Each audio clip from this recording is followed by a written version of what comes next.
Aujourd'hui, nous allons parler du poids et de la masse. Le poids et la masse, ce n'est pas la même chose. Vous savez que la masse se mesure avec une balance et que l'unité de mesure du système international est le kilogramme kg.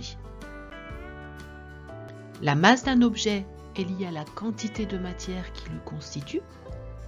Cette quantité est invariable. Elle demeure identique, quel que soit l'endroit où se trouve l'objet.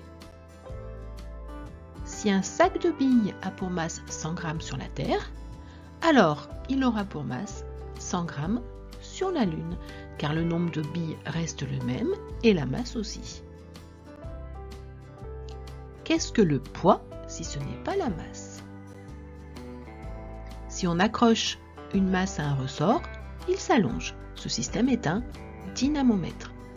La force qui attire l'objet vers le bas est son poids. Plus le poids va être élevé, plus le ressort va s'allonger. Le poids est une force qui s'exerce selon la verticale du lieu et vers le bas.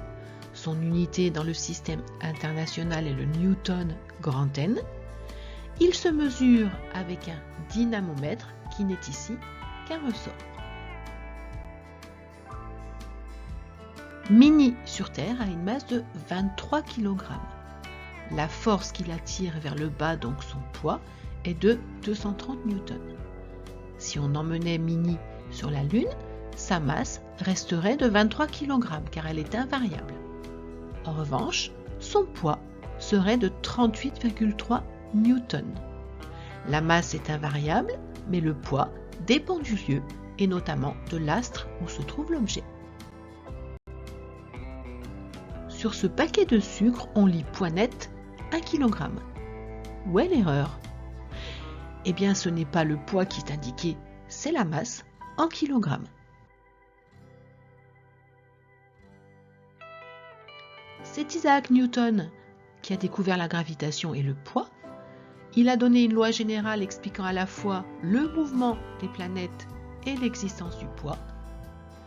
Et la légende dit que c'est en voyant tomber une pomme qu'il a découvert la loi de la gravitation. Ma petite vidéo est terminée et je vous dis à bientôt sur une nouvelle vidéo avec Minnie.